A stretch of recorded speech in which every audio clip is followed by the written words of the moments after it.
Manchester City est catégorique, pas de Bernardo Silva au FC Barcelone. Ni au Paris Saint-Germain, mais nous, ce qui nous concerne, c'est l'FC Barcelone.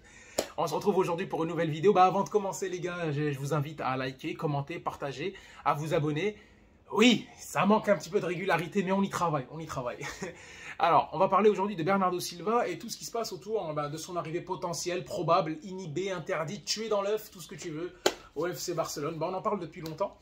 Bernardo Silva, c'est un petit peu une sorte de serpent de mer qui traîne depuis 1 ou 2 ans au FC Barcelone. On sait que c'est déjà, on va pas parler du joueur, hein. Si vous êtes là, c'est que vous suivez un minimum le foot. Le joueur, il est extraordinaire. On l'a encore vu cette année avec Manchester City. Le mec, il renaît carrément des enfers, hein, parce que il était pas parti pour être titulaire totalement dans une façon de jouer de Guardiola. Il avait pas mal utilisé, mais il était parti sur des ailiers très larges. Mahrez prenait beaucoup de prépondérance. La saison 2020-2021, Mahrez jouait beaucoup, ça se tapait, mais Mahrez jouait. 2021-2022, Mahrez était carrément titulaire avec un Bernardo Silva un peu plus dans le milieu de terrain. Cette année, Mahrez jouait quand même la première partie de saison et Bernardo a fini la deuxième partie de saison. Et c'est là où on a trouvé la clé du côté de Guardiola pour aller tout remporter. Et c'est tout l'effectif, bien sûr, ce système un peu bizarre en 3-2-2-2-2. C'est le génie de Guardiola, mais on en a assez parlé. Et Bernardo Silva, lui, était carrément une clé de ce système-là qui lui permet déjà de renverser le Bayern, renverser le Real, renverser en finale l'Inter Milan, aller gagner la coupe, aller gagner le championnat. Il a été présent, il a été de tous les grands matchs. Et Bernardo Silva, maintenant, c'est ce joueur-là, ce diamant-là qui voulait venir au FC Barcelone l'année dernière, qui avait des velléités de venir avant. Mais bon, c'était un peu plus compliqué parce que le Barça revenait des enfers. L'année dernière, financièrement, c'était très très compliqué. Il y avait pas mal de coups de com' de la part du président, mais ça, on en a l'habitude. Mais c'était très compliqué. Même Bernardo avait déclaré « Je veux venir au Barça ». Guardiola avait dit « Je sais qu'il veut venir au Barça, mais il faut une compensation financière et c'est pas évident ». Cette année, le Barça décide de revenir sur lui. Avec la précédente vidéo qu'on a fait sur Ousmane Dembélé, avec la vente qui va arriver, on va se libérer du FPF parce qu'il y a de l'argent, mais c'est surtout par rapport à la masse salariale. Pourquoi pas le ramener, même s'il y a des priorités par rapport au latéral droit. Donc tout ça fait que c'est assez compliqué de ramener un Bernardo Silva qui a toujours été au centre des convoitises du FC Barcelone et de la construction de son mercato. Sauf que la réalité, c'est que c'est compliqué pour lui de venir. Il y a beaucoup de rumeurs, il y a beaucoup d'envie. Je pense que le Barça a montré ses envies de le ramener. Lui a montré ses envies de venir, mais la faisabilité, comme on dit en arabe, c'est-à-dire on fait confiance qu'au papier, quoi. On fait confiance qu'au concret. Et à ce moment-là, pour l'instant, il n'y a pas de concret. Le Barça n'a pas encore soumis d'offres, c'est pas évident. Pour un prêt avec option d'achat obligatoire, City ne veut pas spécialement accepter ça, parce que si tu cèdes l'un de tes meilleurs joueurs, la clé de ton succès l'année dernière, si tu le cèdes, il faut quand même avoir un peu d'argent pour le remplacer, sachant que Riyad Mahrez est parti. Donc, ce qui rend tout ce dossier très très compliqué. Donc, tu as deux parties qui veulent se rencontrer, mais tu as la troisième partie qui, elle, tu dis, moi j'ai bien envie de vous rencontrer, les gars, sauf qu'il faut que je prenne ma part, et c'est Manchester City.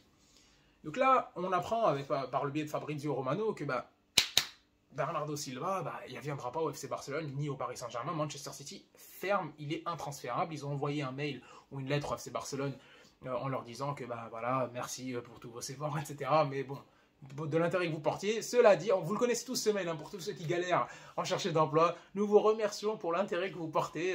Nous avons examiné votre candidature, mais vous n'avez pas les capacités financières requises pour acheter, notre joueur, parce que là, ça prend beaucoup trop en longueur. Je pense que ça joue vraiment sur le financier. Si le Barça avait ramené 70-80 millions d'euros sur la table en disant, boum, on le prend, il le prenait. Sauf que ces discussions-là qui mettent du temps, ça égrène les relations. Bernardo Silva, il ne sait pas dans quel côté se pencher. Est-ce que tu te mets clairement avec l'équipe? Parce qu'il y a le Community Shield. Avec le Community Shield qui arrivait, tu as le début de saison qui arrive, il y a de moins en moins de temps pour trouver un remplaçant. Donc moi je comprends la position de Manchester City de se dire, bon, soit vous ramenez l'argent tout de suite. S'ils ont vu que ça jouait un petit peu la montre, que le Barça essayait de trouver des solutions. Le Paris Saint-Germain n'intéressait pas spécialement Bernardo Silva, parce qu'il verrait ça comme une très grosse régression sportive. Aller en Arabie Saoudite, ça serait tuer sa carrière, entre guillemets. Tu vois, tout ça fait que le Manchester City se dit, écoute, moi je veux un joueur concerné, donc soit vous le prenez tout de suite, soit il reste. Finalement, comme les conditions n'ont pas été match, finalement il reste. Et moi je comprends, du côté Manchester City, ça me fait un petit peu chier pour l'FC Barcelone, mais d'un autre côté, on me dit pourquoi pas, peut-être que ce serait, entre guillemets, je vais pas dire un mal pour un bien, mais il faut savoir un petit peu rebondir là-dessus. Parce que le joueur est incroyable, le joueur pourrait être très important. Tu le ramènes, ça va faire un joueur avec une très grosse qualité, il est totalement Barça compatible, totalement Xavi compatible, il a 28 ans, gros coffre, grosse qualité, gros QI football, il peut jouer en numéro 8, il peut jouer en numéro 10, il peut jouer en faux ailier, il peut jouer en ailier. il peut jouer partout, tu vois. Il peut être en complément avec d'un Pedri, etc. Sauf que moi, c'est pas que j'étais un petit peu réticent, mais je me dis, si tu le ramènes, il sera forcément titulaire. Il sera forcément pierre angulaire de ton effectif. Sauf que là, bah, tu perds Dembélé. Donc, tu n'as plus vraiment d'ailier de profondeur. Tu as Rafinha, mais tu as lui. Donc, si tu le ramènes, c'est pour le faire jouer à droite. Donc, Rafinha ne peut pas jouer à gauche, il va jouer à droite. Donc, Rafinha aura moins de temps de jeu. Ok, là, on peut le comprendre. Donc, tu vas le ramener lui, il va jouer à droite. Sauf que c'est pas un véritable ailier. L'année dernière, bah, quand on le voyait à l'époque, il était un peu plus vivace, pardon. Il était un peu plus vivace. Donc, il pouvait jouer sur l'aile. Mais là, sauf que ce n'est plus vraiment un ailier. Là, c'est un meneur de jeu latéral tout au plus, ou un milieu relayeur latéral, tu vois, MC droit à l'époque pour les plus anciens sur FIFA. Donc le mettre là-bas, bah, ça va encore ramener beaucoup plus de densité. Tu as un Frenkie de Jong, tu vas avoir un Gundogan, un Pedri, potentiellement un Gavi, parce que si l'ailier gauche, bah, il ne récupère pas son niveau, que ce soit ni Ferran ni Ansu Fati, donc tu vas encore le ramener. Tu vas faire énormément de densité. Tu vas compter sur quoi? Potentiellement un Baldé pour faire la différence sur le côté, sauf qu'un Baldé, ce n'est un apport offensif qui vient de beaucoup plus loin. Face à un bloc bas, bon, bah, ça va être compliqué. Baldé est gaucher sur le côté gauche, c'est-à-dire qu'il ne pourra que contourner, entre guillemets. Il n'y aura pas cet aspect de combinaison et faire une rentrée intérieure. Donc tu vas être très tributaire de ce qui va se passer à gauche en termes de profondeur, avec potentiellement un Ferran Torres qui n'est pas une flèche, un Ansu Fati qui a perdu ses capacités de vitesse, qui est en train de les récupérer. À droite, tu auras lui, Rafinha, lui, qui rentre beaucoup dans le jeu, lui encore plus.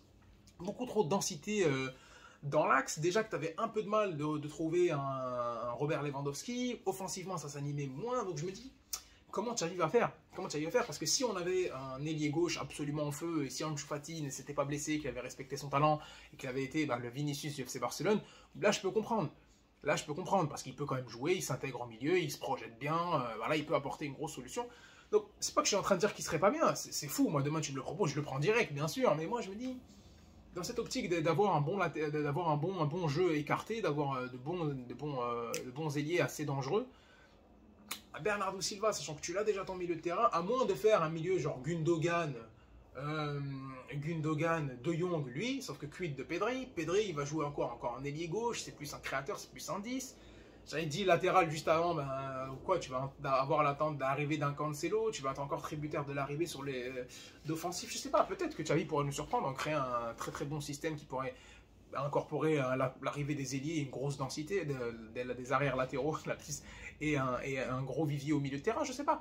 Mais moi je me disais, bon, quand même, qu'est-ce qu'on va faire? Moi je me dis, si tu me dis maintenant on va recruter un bon latéral, pourquoi pas Cancelo ou autre. Moi je me dis Cancelo, j'en ferai une vidéo, mais ça peut être très intéressant pour le FC Barcelone, hein, Cancelo, pour différentes raisons. Donc, pourquoi pas tu le ramènes? Très polyvalent, il peut jouer aussi en intérieur, il peut jouer d'un côté ou de l'autre, très très bon offensivement, etc. On connaît. Donc tu peux le ramener, te concentrer sur son arrivée, essayer de trouver un remplaçant de qualité à Ousmane Dembélé, peut-être même sur le côté gauche. Il fallait challenger, en partant du principe que tu vas mettre Ferran Torres sur le côté droit et que tu pars avec Rafinha, tu vois. Essayer de partir sur une solution un attaquant plus pur à gauche et recruter une sorte de milieu de terrain qui pourrait faire le travail d'un Bernardo Silva, suppléer Pedri en termes de création, qui aurait plus un profil 8-10 que 18. Je ne sais pas si vous me voyez, dans le rapport entre jeu d'un numéro 10 et numéro 8. Pedri, c'est plus un numéro 10 à 70% et un 8 à 30%. Moi, je préfère l'inverse. Je préfère qu'il soit plus un 8 à projection qu'un 10 qui peut revenir. Tu vois ce que je veux dire? À ce moment-là, moi, je propose Giovanni Lo Celso. Giovanni Lo Celso, c'est vrai qu'il revient d'une blessure, il a raté la Coupe du Monde. Malheureusement, j'aurais tellement aimé le voir remporter la Coupe du Monde parce que la Copa América, c'est aussi une grande partie grâce à lui. Moi, je pense qu'il a le talent, il ne coûte pas très cher, il pourrait revenir, être assez intéressant au milieu du jeu, il connaît très bien le championnat espagnol, plus que bien. Voilà, donc pourquoi pas, moi je pense qu'un joueur comme ça peut être très intéressant, ça te permettrait de faire revenir Vitor Roque, d'avoir un Cancelo et pourquoi pas chercher une belle recrue. Sur le côté, on avait entendu parler d'un potentiel Leroy Sané, j'aimerais pas du tout. Hein. Si tu prends un irrégulier qui se blesse souvent, tu le dégages pour en prendre un autre. Non, tu vois, on avait parlé potentiellement d'un Gnabry, pourquoi pas, mais moi je me suis dit plus dans cette optique-là. Donc je ne vais pas dire que je suis contre sa venue, mais d'un autre côté, débourser autant d'argent, je sais pas. Franchement, je suis assez mitigé, donc je suis pour beaucoup de raisons, je vous l'ai donné, je suis contre pour beaucoup de raisons. Donc là, c'est juste pour plus commenter sur le fait qu'il viendra potentiellement pas et comment faire pour se reconstruire, pour avancer, pour aller de l'avant, quoi. Voilà. J'espère que vous avez apprécié cette vidéo sur pour l'instant, la probable non-venue de Bernardo Silva au FC Barcelone, donc il quittera probablement pas Manchester City. Mais on verra bien, hein. Vous savez, le mercato est long. Alemany avait promis une grosse surprise d'ici la fin du mercato. Pourquoi pas lui? Donc on verra bien, on verra bien. J'espère que vous avez apprécié la vidéo. On a essayé de la faire tenir en 10 minutes. N'oubliez pas de commenter, liker, vous abonner, partager. Tu connais la chanson. Et Biscal Barça et à très vite pour une prochaine vidéo. Salam.